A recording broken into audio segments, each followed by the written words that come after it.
CM Revanth Reddy ఇవాళ ఒకే రోజు కామారెడ్డి, ములుగు, హన్మకొండ జిల్లాల్లో సుడిగాలి పర్యటన చేరున్నారు. హైదరాబాద్ నుంచి ఉదయం ప్రత్యేక హెలికాప్టర్లో బయలుదేరి మొదట కామారెడ్డి జిల్లా బిచ్కుంద మండలం కందర్పల్లికి చేరుకుంటారు. అక్కడ జుక్కల్ ఎమ్మెల్యే తోట లక్ష్మీకాంతారావు కుమార్తె వివాహ విందులో పాల్గొని నవదంపతులను ఆశీర్వదిస్తారు. అనంతరం ములుగు జిల్లాలోని ప్రముఖ పుణ్యక్షేత్రం మేడారానికి చేరుకుంటారు.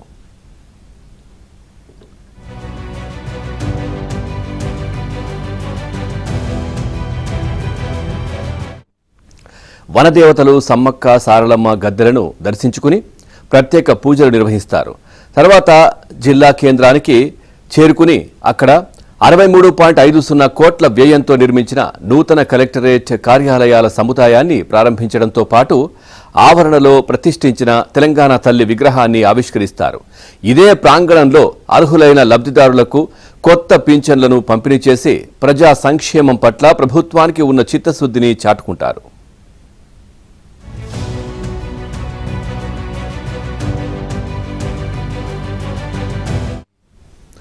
దాంతోపాటు ములుగు జిల్లాలో 868 కోట్ల అంచనా వ్యయంతో చేపట్టిన వివిధ అభివృద్ధి పనులను సంబంధించిన పైలాన్ను సీఎం ఆవిష్కరిస్తారు. రాష్ట్ర వ్యాప్తంగా హ్యామ్ పథకం కింద 16,007 కోట్ల అంచనా వ్యయంతో 7,448 కిలోమీటర్ల మేర నిర్మించే 2,145 పంచాయతీరాజ్ రహదారుల అభివృద్ధి పనులకు సంబంధించి స్థానిక గట్టమ్మ ఆలయం వద్ద నిర్మించిన పైలాన్ను కూడా సీఎం ఆవిష్కరిస్తారు.